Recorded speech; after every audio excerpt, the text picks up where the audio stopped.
සෑ කර්මාන්තයේ පිළිබඳව කරුණු විමසා සිටියේය.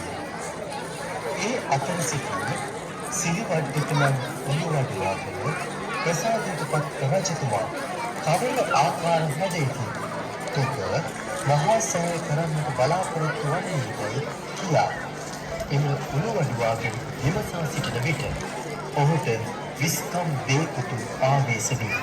විස්කම් දේකුතුගේ බැල්වෙන් යුක්ත වූ එම උළුවඩුවා පාත්‍රයකට පැන් පුරවා තම අතට පැන් පොඩක්ගෙන පාත්‍රයේ ඇති ජලය මතට පහන් දුන්නා.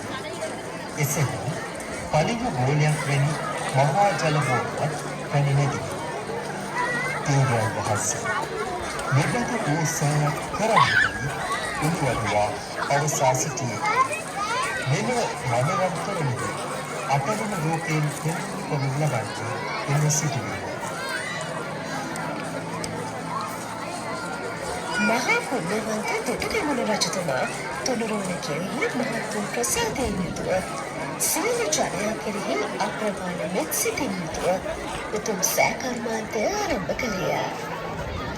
උත්තම රහතන් වහන්සේලාගේ අරහත් ඍද්ධියෙන්ද දෙවියන්ගේ දිව්‍ය ඍද්ධියෙන්ද ගැමුණු මහරජතුමාගේ රාජ ඍද්ධියෙන්ද නොවේ අන්කවරකටවත් සමගන නොහැකි වැඩ පැවැත්විය හැකි මහා ආනිභාව සම්පන්න වූ අපගේ ගෞතම බුදුරජාණන් වහන්සේගේ අධිෂ්ඨානය පරිදි මේ ලංකාද්වීපයේ ඉදවීමට නියමිත වූ මනරම් මහසෑයෙහි ධාතු වර්ගයේ සියලු කටයුතු මනාව සිදු කරන ලදී. ඔබගේ දැස් යොමු කරන්න නවවැනි සිතුවම දෙසට. එහෙම දකින්න එසේ ඉදිවෙමින් පවතින මහසෑයෙහි කටයුතු සිදු කෙරෙන අන්තමයි. මේළඟට ඔබේ දැස් යොමු කරන්න මෙම මනරම් තොරණෙහි දහවන රූපරාම දෙසට.